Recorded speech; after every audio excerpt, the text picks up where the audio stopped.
મિત્રો હું આ ગેટમાં આવ્યો તો આ બાયપાસ છે હાઈવે અને અત્યારે મેં કીધું અહીંયા કંઈક નવું બન્યું મને એમ કે લાઈવ જોતા હોય શું બન્યું એમ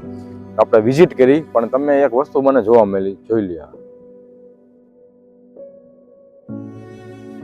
લ્યો મિત્રો શબ્દ જ નથી કે શું કેવું આ વસ્તુમાં તમે જ કહો કે આ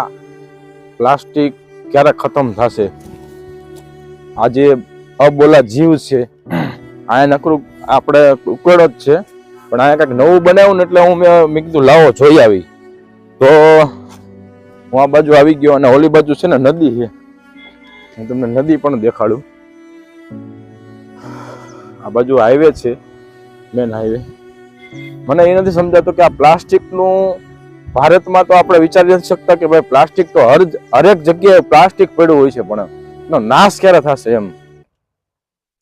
અહીંયા દબદબો છે પ્લાસ્ટિક નો જોઈ લ્યો અને આ નદી છે આ એટલી દુર્ગંધ આવે છે ને ભાઈ ની સીમા નથી કોઈ જો અહીંયા આ નકરું વિચાર કરો પ્લાસ્ટિક જ છે થર જામી ગયા પ્લાસ્ટિકના આ વર્ષો જૂનો ઉકેડો છે અને અહીંયા નદી છે જોઈ લ્યો